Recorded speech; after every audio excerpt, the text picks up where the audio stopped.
Decentralization. As crypto recovers from its most difficult year, it's this that people have been talking about perhaps more than anything else. But are we getting the most out of it? And if not, what needs to change? The crises and collapses of 2022 were almost completely focused on centralized institutions. We don't need to list them again, but their failure stands in sharp contrast to other parts of the crypto market, according to the Harvard Business Review, namely, quote, those based around decentralized protocols that operate with fixed algorithms and extreme transparency. The popularity of DeFi has been soaring. According to a report by CoinGecko this month, DeFi funding recorded an almost 200% increase last year. CeFi funding, meanwhile, fell 73%. But we have still barely scratched the surface of what decentralization can offer, and there are plenty of people out there with ideas about how to change things. That's been one of the topics in focus in the US Capitol this week at the DC Blockchain Summit. Forkast Labs co-CEO Angie Lau led a discussion about the complexities and policy considerations of decentralization. According to Eric Voorhees of decentralized finance platform Shapeshift, the main lesson from last year is that open code conquers central intermediaries. Decentralized finance obviously works according to immutable code that anyone could see, open source, and it acts precisely according to that code. Intermediaries run according to the squishy feelings and behaviors of humans. So DeFi is back in the spotlight, and in particular, how it brings with it trust and transparency. According to Kathy Kraninger of Solidus Labs, more people will now begin to understand the value of DeFi.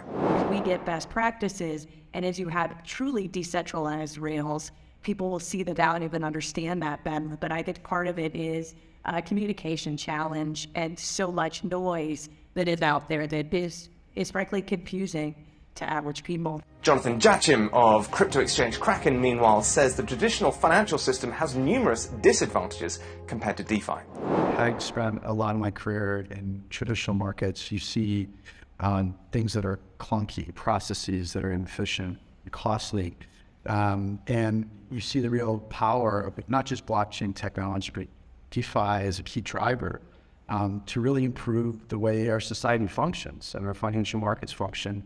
To improve access. Last year's scandals have widely been described as black swan events, but many outside of crypto have used them to claim structural and inherent problems with the sector itself. But while we're still just months on from the collapse of FTX in particular, already clear lessons have emerged about precisely why things went so badly wrong.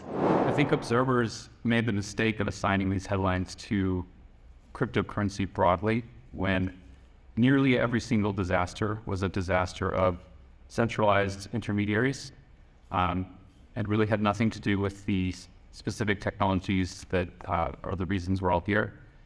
This is causing some to worry about what new regulations could change. Countries everywhere are catching up to crypto and blockchain technology, and with that comes new rules, some seemingly more restrictive than others. The debate in the US in particular, however, has many worried. It's atrocious that FTX was like the darling of DC, and yet a company like Kraken that's been around actually doing good work for so long has faced all this regulatory scrutiny. Like, there's something seriously wrong with that. Regulating crypto is far from easy though, and there are many factors to consider. Kraninger noted the global nature of the industry makes it difficult with conflicting rules in different countries. But there could be fresh solutions to that too, as highlighted by Rashan Colbert of decentralized crypto exchange Didex. Focus on decentralization and make protocols permissionless. We need to make sure that we're making protocols permissionless and that builders can build.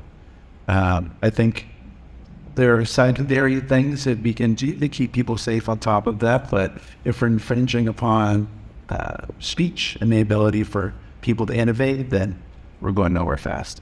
All right, that's it from us for this episode. Do like and subscribe to the video if you want to see more content like it, and let us know your thoughts about DeFi in the comments.